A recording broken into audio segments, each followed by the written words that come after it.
Assalamualaikum warahmatullahi wabarakatuh. Perkenalkan, nama saya Fariza Nabila Dea Fatma Putri dengan NIM 2003511000014 dari kelas B. Di sini saya akan mempresentasikan mengenai praktikum mandiri mengenai tumbuhan air.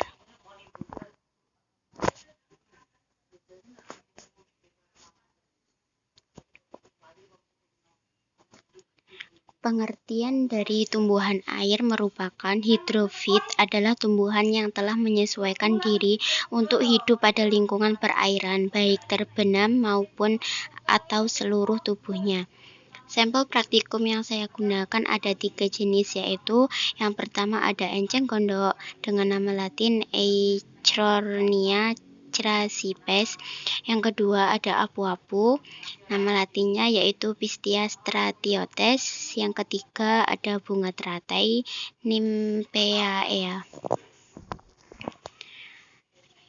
Pengertian dari enceng gondok. Enceng gondok merupakan tumbuhan air yang tumbuh di dalam perairan, rawa-rawa, danau, waduk, dan sungai, yang aliran airnya sangat tenang. Penyebaran tumbuhan enceng gondok sangat cepat, sehingga tumbuhan enceng gondok dianggap sebagai tumbuhan gulma yang dapat merusak lingkungan perairan.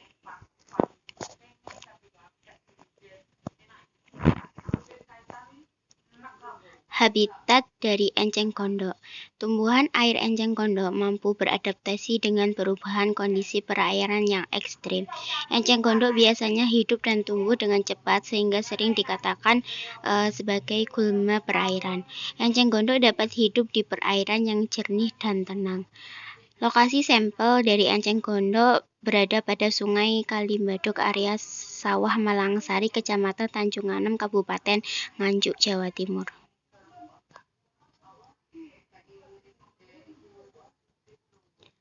Hasil identifikasi praktikum dari enceng gondok. Daun enceng gondok. Daun enceng gondok berbentuk oval, agak lingkaran dengan sangat lebar. Daun enceng gondok berwarna hijau muda yang menyerupai dengan batang enceng gondok.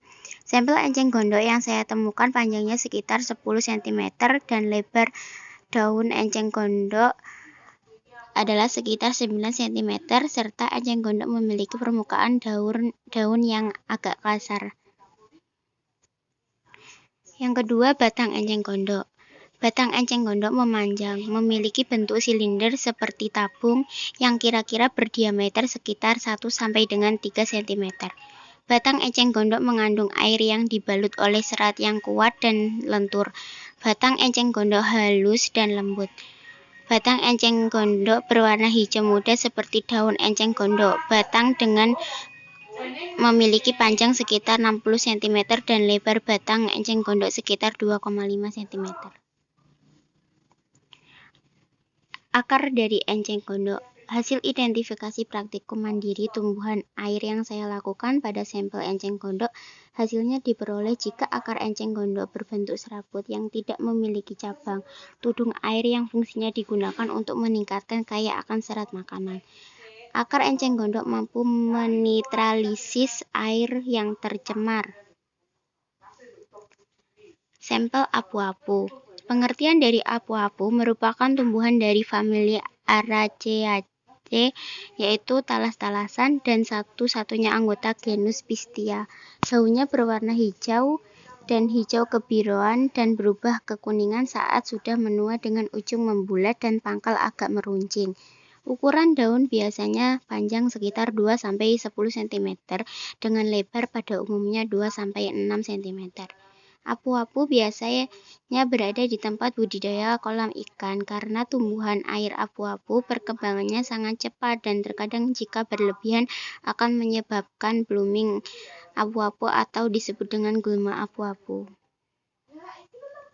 Habitat dari apu-apu. Apu-apu biasanya hidup di perairan yang tenang, dan apu-apu biasanya hidup di budidaya perikanan atau biasanya apu-apu dibudidayakan di perairan yang jernih yang ada perikanannya. Karena apu-apu dapat hidup dengan sangat cepat sehingga apu-apu biasanya dikatakan sebagai gulma apu-apu.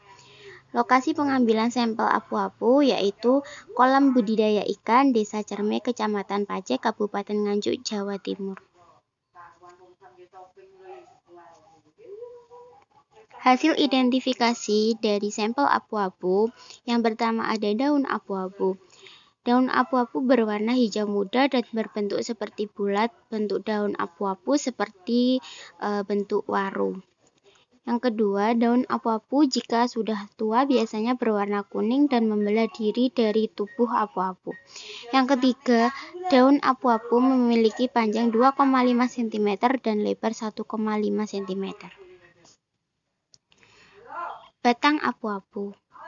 Batang apu-apu berbentuk memanjang dan sangat kecil karena tumbuhan apu-apu sangatlah juga kecil.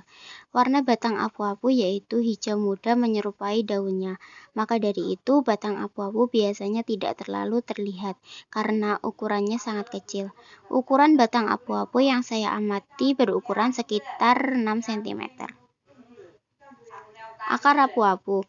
Hasil identifikasi akar apu-apu, akarnya berbentuk agak memanjang dan agak menggerumbul banyak. Akarnya kecil sekali dan berserabut. Akar dari apu-apu memiliki stolon.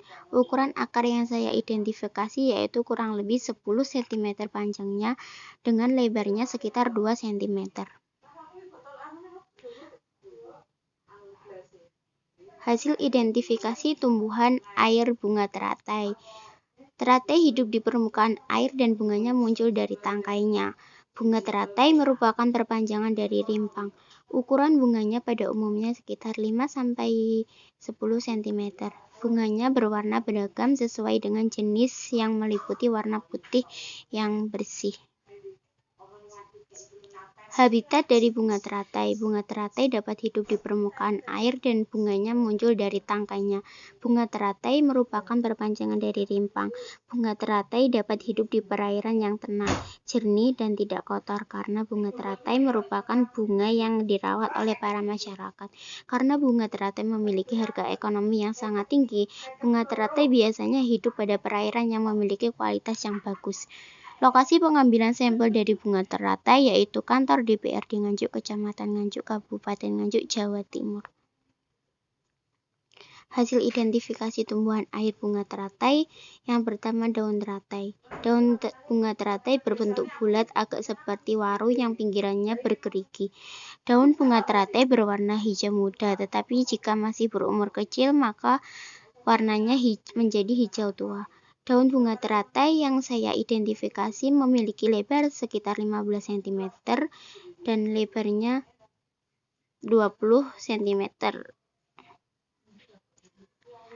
Batang bunga teratai. Batang bunga teratai hidup di permukaan air dan bunganya muncul dari tangkainya.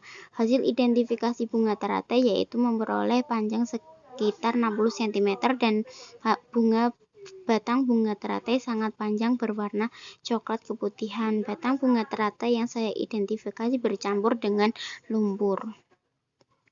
Akar bunga teratai. Akar bunga teratai dari hasil identifikasi mandiri saya bahwa akar bunga teratai sangat kuat dan kokoh. Akar bunga teratai berwarna putih agak kecoklatan. Panjang akar bunga teratai pada sampel yang saya temukan mencapai 20 cm. Akar dari bunga teratai berbentuk serabut dan menggerombol banyak sekali. Peranan tumbuhan air. Tumbuhan air memiliki banyak manfaatnya, yaitu sangat penting karena tumbuhan air memiliki harga ekonomis yang sangat tinggi sehingga dapat dijadikan untuk dijual, dan tumbuhan air merupakan salah satu komponen biotik dalam suatu ekosistem perairan yang sangat tinggi. Banyaknya spesies tumbuhan air memiliki dampak positif bagi ekosistem perairan, terutama masalah pencemaran air. Sekian presentasi dari saya. Wassalamualaikum warahmatullahi wabarakatuh. Terima kasih.